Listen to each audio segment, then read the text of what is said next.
I've created 12 different travel personality types to help you decide where to visit on your trip to India. Every traveler fits into one of these 12 personality types. And if you think you know what I'm going to say because you've been following my whole India series, don't worry, I'm even including 5 surprise cities that I haven't even been to myself. This one's gonna be fun. Number 1 is the penny pincher. This one speaks for itself. The penny pincher is someone who wants to get the most bang for their buck. It could be a backpacker, it could be a college student taking a gap year. It's simply anyone who wants to save money. I think the best city for you is easy. It's Jaipur.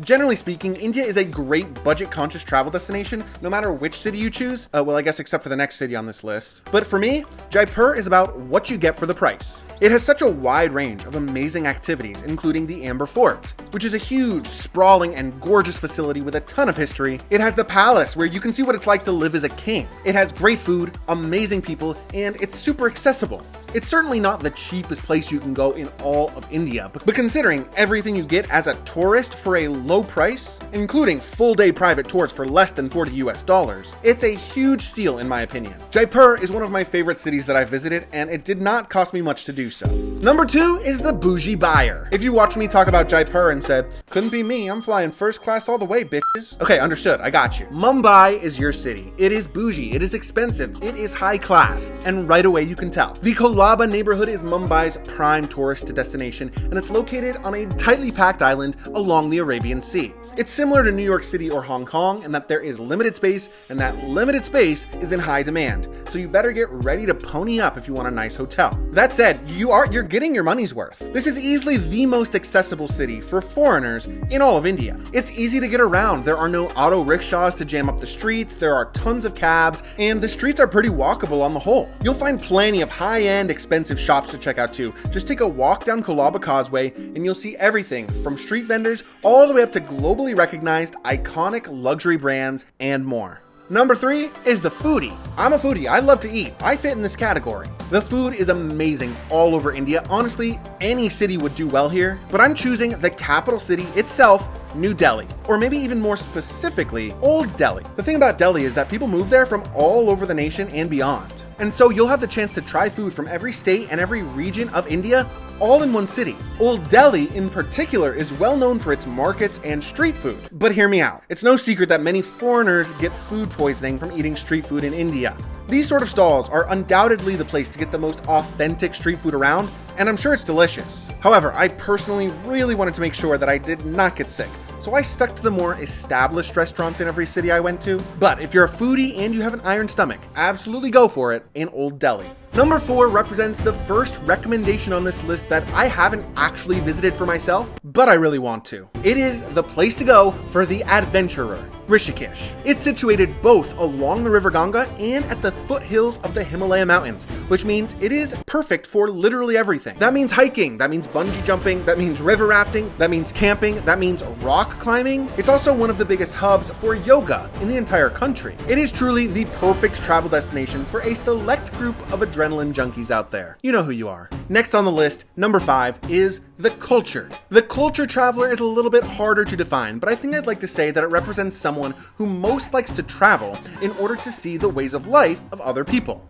I think it's one of the tougher types of travel to actually do successfully, because so many places that you visit in the world water down the cultural experiences so that they're more accessible for foreign tourists. That is not the case in Varanasi. I had easily the most profound cultural experience of my life visiting this city. I'm really proud of the video I made about it. It really did impact me in all of the ways that I say. I talk about it all at length over there, so I hope you check it out if you haven't done so already. It is the city where life meets death. The locals, and everyone in the comments, will tell you that it's actually the city of Moksha, the place where souls seek to obtain nirvana and end the cycle of rebirth. It was one of the most authentic and enriching places that I've ever been. I am genuinely better for it. I'll be recommending it to everyone for the rest of my life. If you're big on Instagram or are in any way an influencer in travel, number 6 is the place for you. It's the Rajasthani city of Jodhpur. This is another city that I really wanted to visit, but there just weren't enough hours in the day. Jodhpur is the blue city, and it is exactly what it sounds like. It's a city that in many parts are painted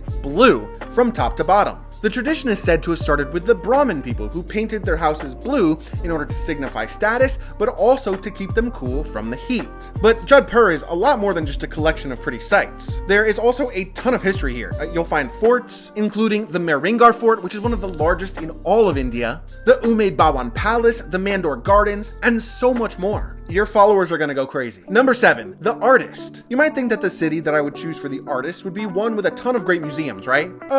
Yeah, well, kind of. It's Kolkata, the capital of West Bengal. Kolkata absolutely does have its fair share of amazing museums, including a museum within the iconic Victoria Memorial Hall itself, as well as the Indian Museum, which is the oldest and largest museum in all of Asia by the size of its collection. But that's actually not why I'm suggesting this place to artists. It's because in Kolkata, you really have the opportunity to mingle with the artists themselves. I talk about it at length in my video, so be sure to check that out for more detail. But seeing the idol makers of Kumartali handcrafting these incredible statues was easily one of the coolest travel moments I've ever had. It was amazing. On top of that, there are world-renowned thinkers, coffee shops, bookstores, universities, the iconic Durga Puja celebration, and so much more that makes Kolkata the artist traveler's dream destination. The Soul Searcher is the traveler type that I'm putting here at number 8, and I think that's like a very badass traveler type, if I do say so myself. You know this person. It's Julia Roberts in Eat, Pray, Love. It's the person that travels in order to get away from the world that they know, in order to get to know themselves.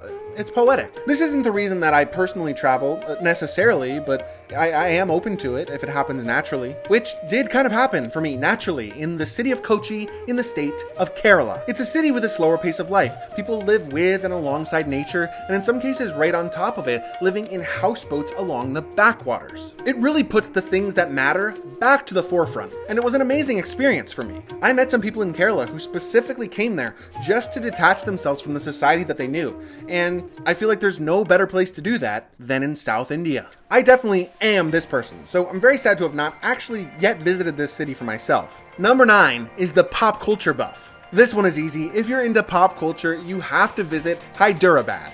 While Bollywood did have its start in Mumbai, which used to be called Bombay, hence Bollywood, these days it has really found an established home in Hyderabad. There are big film studios all over the city, the most famous being Ramoji Film City, which covers 1,666 acres and is the biggest film studio complex in the entire world.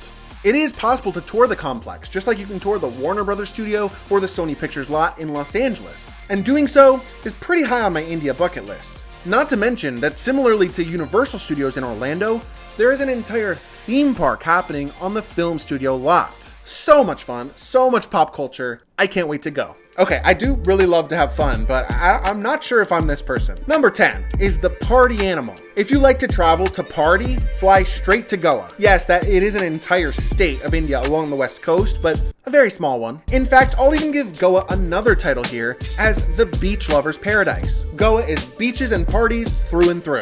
Now, don't get me wrong, there's plenty of history and culture here as well. It has tons of interesting religious history here, similarly to Kerala, but it is absolutely most known for its extensive stretches of beach upon beach upon beach. With how affordable it is, if you're someone who likes to throw back and have a ton of fun in the sun, Goa is definitely a cheaper option than many of the resorts that you'll find in the Caribbean or Europe or otherwise. Number 11 is iconic, the history buff. To be honest, if you love history, you're gonna love all of India. It's so rich with fascinating and beautiful structures spanning across many different kingdoms, cultures, rulers, and styles. But if there is a must-visit place for the history buff, not just in India, but in the entire world, it's gotta be Agra. The Taj Mahal is what Agra is all about, but it is single-handedly a historical marvel. It's one of the 7 wonders of the world, and it earns that title. There is so much to study and understand about the reasons why it was created, and the fact that we live in a time in human history where we are allowed to go and visit it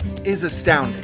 Don't let the haters deter you, it is not overrated. It's incredible, even if it can be frustrating fending off the scams and traps that sit waiting for every tourist who comes to visit. If you like to be the first one to know about cool and upcoming travel cities, number 12 is for you. This travel personality is the first to know. I really think that Udaipur is the next big thing in travel, not just in India, but globally. In 2009, it was named the best city in the world by Travel + Leisure magazine, and yet You don't hear anybody talking about it. In fact, it wasn't even until I started to post videos about other cities in India that I started to hear so many locals recommend Udaipur to me. And by then it was too late to add it into my itinerary. I was booked. So who knows? Maybe I'm a hypocrite because I didn't even go see it for myself. So I could be talking out of my ass. But I mean, it's true. Just from the photos and videos I've seen, Udaipur looks absolutely stunning. It's called by some the Venice of India. And I believe it. Venice is one of my favorite cities, so Udaipur immediately goes near the top of my own travel bucket list. Go there, be the first, start a trend. Udaipur is up next.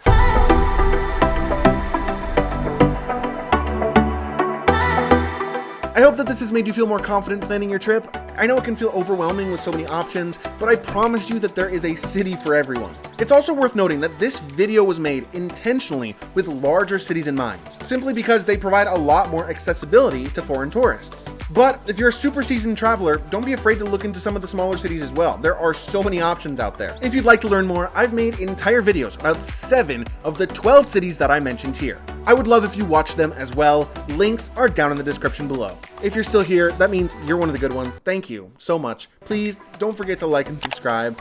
And as always, I love you for watching.